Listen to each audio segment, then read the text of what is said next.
Olá, eu sou o Maurício Fazoli e você está assistindo ao primeiro episódio da série Afrodescendentes.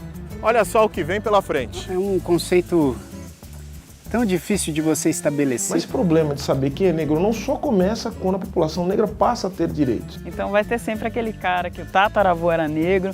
A gente vê o afrodescendente meio perdido. Eu sou altamente consciente e confiante. Eu acredito no meu povo brasileiro. E para começar essa conversa conosco, o professor e antropólogo Kabengele Munanga. Todos esses conceitos que nós manipulamos, que seja conceito de negro, afro-brasileiro, afrodescendente, são conceitos políticos.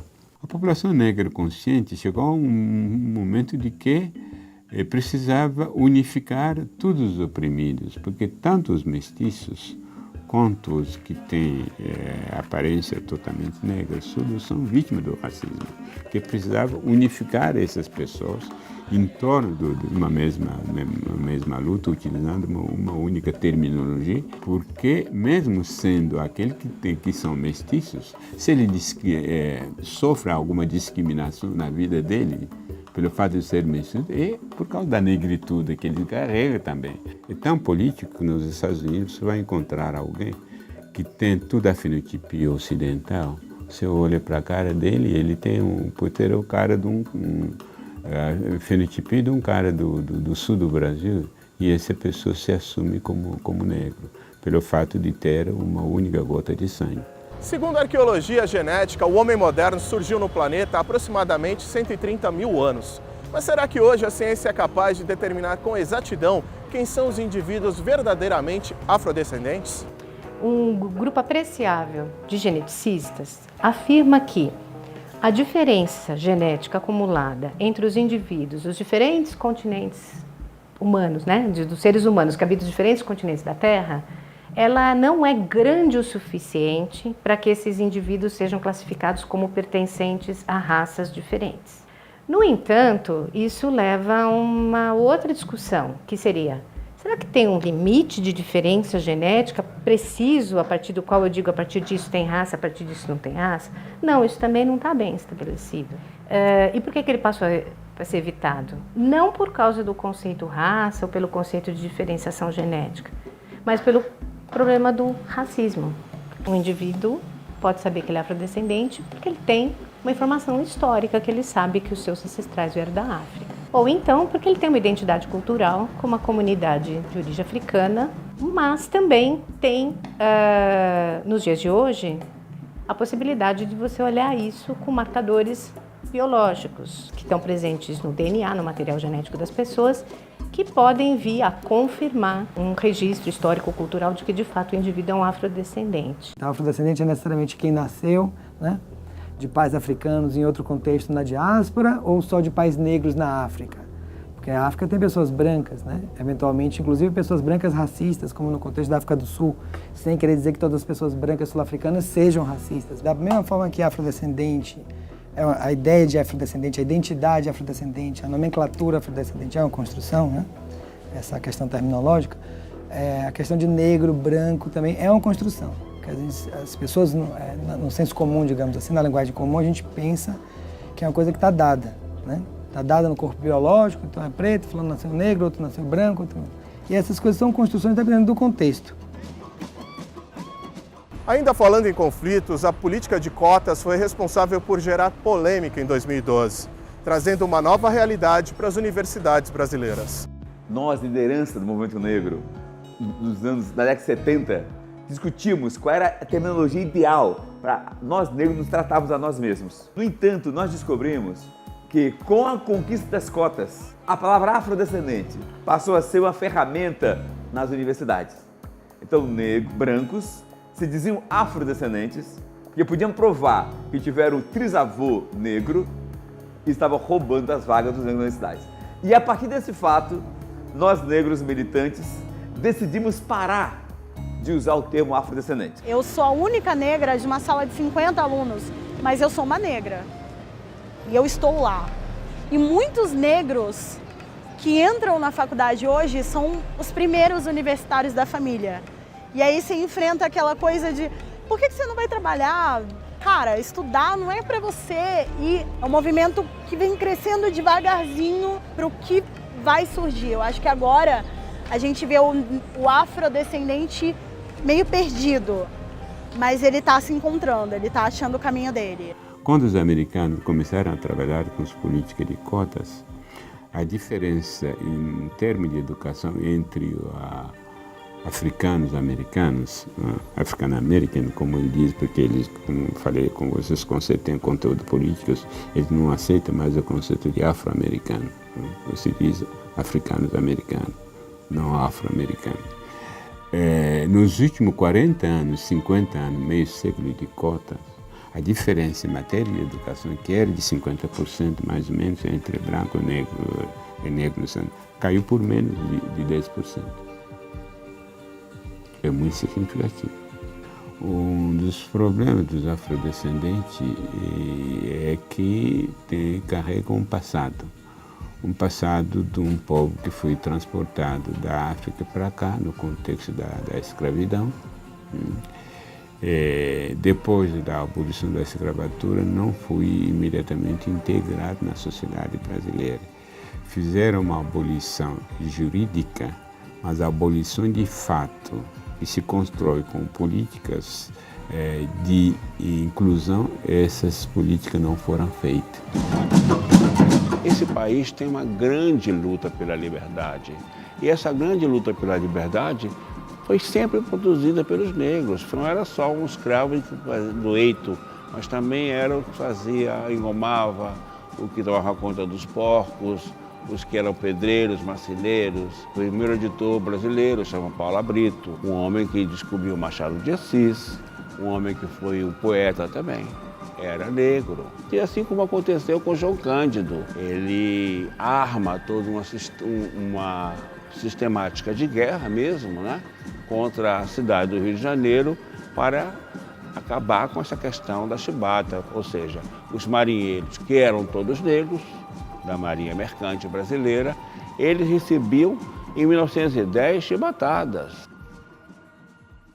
A partir do momento em que você tem um movimento que começa a dar direitos para essa população negra, então eles começam a fazer um movimento inverso daquele movimento que sempre foi feito, ou seja, os direitos que seriam focados para essa população historicamente oprimida, agora não podem ser direcionados à população porque não se sabe quem é negro. Mas esse problema de saber quem é negro não só começa quando a população negra passa a ter direitos. Quando ela não tinha direitos, ninguém estava preocupado com isso. Algumas pessoas, inclusive, nem queriam ser negras, né?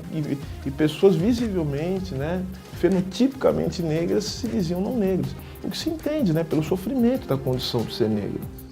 E o que é igualdade? Aquele princípio básico, aquele preceito básico. É você tratar os iguais de forma igual e você tratar os desiguais levando em consideração a desigualdade. Me parece, pelo menos, que não tem muita dúvida de que no Brasil negros e brancos são tratados de forma diferente. Estatisticamente tem menos emprego, os salários no mesmo cargo são menores, existe o preconceito racial na sociedade, obviamente. Então, se existe esse tratamento desigual na sociedade, é constitucional que o poder público, para alcançar a igualdade, adote medidas que visem diminuir a desigualdade entre negros e brancos. Então, a afrodescendência é um traço nosso, mas ela, na sua manifestação objetiva, ela acaba nos colocando uns contra os outros, na medida em que a gente relativiza esse traço com aspectos de oportunização, de acesso e de acúmulos em favor de grupos. Os brasileiros mais claros nunca tiveram dificuldades de acessar todos os demais espaços e todas as demais mercadorias sociais. Os brasileiros da afrodescendência mais escuros, além de terem todos os obstáculos colocados nos acessos para esses bens dessa sociedade, a ele, em grande medida, ainda foi definido os lugares em que ele pode atuar, em que ele pode transitar.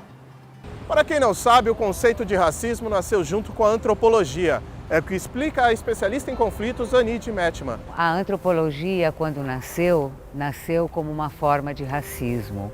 Mas o mais interessante nessa história é que quando ela nasce, ela instaura a questão da contradição, que sempre vai acompanhar todos os conflitos coletivos, principalmente os conflitos étnicos e os conflitos religiosos. Por que a contradição? Porque quando ela nasce já racista, ao mesmo tempo ela tem a intenção de conhecer e de amparar o diferente, o outro, e é por isso que quando a gente fala em conflitos coletivos, sejam eles étnicos, religiosos ou nacionais, estamos o tempo todo falando da coisa e do seu inverso, da coisa e da sua contradição. Mas afinal de contas, o termo afrodescendente é a expressão mais vantajosa política e socialmente? Chamar uma pessoa de afrodescendente ou de negro é muito menos relevante a escolha do termo do que o tom com que esse termo é usado e do contexto. Então, por exemplo, uma menina que tem um namorado negro e chama o namorado de meu preto. O que tem de racismo nisso? Nada. Às vezes é uma forma carinhosa, meu negro, meu preto. Por outro lado, uma coisa que vem mudando na sociedade, e graças a Deus que vem mudando, é que a cada dia que passa menos gente fala morena, ou moreninho, ou moreninha, para falar de gente negra. Porque essa é uma expressão que é carregada de um certo preconceito, porque quando você fala morena, moreninha, você não quer usar a palavra negro porque você já está assumindo que a palavra negro tem algo de negativo. Depois de uma longa conversa com o IBGE, nos anos 80, tiramos do IBGE o compromisso de que todo mundo que se assume como pardo e preto, o IBGE ia formar um grupo único chamado de negro. Então, quando a gente fala negro, referimos-nos a preto e pardo, segundo os dados do IBGE. Quando falamos de preto, é só o preto tradicional. Pardo ou mestiço é só o pardo tradicional. E quando falamos negro, é o conjunto de pretos e pardos. Bicho, eu sou uma negrinha crioula preta, nariz de broa, e sabe, eu acho que eu gosto de chamar muito, eu gosto muito de falar de criolebe, eu acho que é alegre, é feliz, a gente é crioula, a gente é forte, é negão mesmo, é neguinho, é preto, e é isso aí, cara. Mas acho, inclusive, até, eu acho que a parada é essa, esse negócio de afrodescendente, eu acho que nós somos seres humanos que estão aí batalhando. Outro dia eu li um lance no Face que eu achei muito bacana, que, como é que é? Nós não somos, esqueci o nome, nós não somos, não sei o que lá, escravos, nós somos seres humanos que foram escravizados. Então é outra parada, cara. Então eu acho que a gente tem que se preocupar muito, inclusive, em se firmar no universo como ser humano. Eu acho que a gente só pode dividir depois que somar e multiplicar muito. Eu acho que depois que a gente tem que saber perceber que caldeirão é esse, a gente tem que perceber quem somos nós, seres humanos, para depois começar a dividir, né? Aí depois sim a gente pode vir com aquele papinho, enquanto mulher, enquanto negra, enquanto não sei quem, enquanto homossexual, enquanto não sei o que lá, enquanto. Mas no mais, primeiro é muita consciência. A gente tem que se conscientizar de muita coisa antes de ficar de muito blá blá blá. A gente tem tantas histórias, faz parte de uma cultura tão grande. E aqui no Brasil, como somos todos miscigenados, né? Então vai ter sempre aquele cara que o tataravô era negro, mas aí ao mesmo tempo você pergunta por que faz ele menos negro do que o cara que tem a cor da pele mais escura, entendeu? Eu sou menos negra que meu pai, entendeu? Porque eu tenho a pele um pouco mais clara que ele.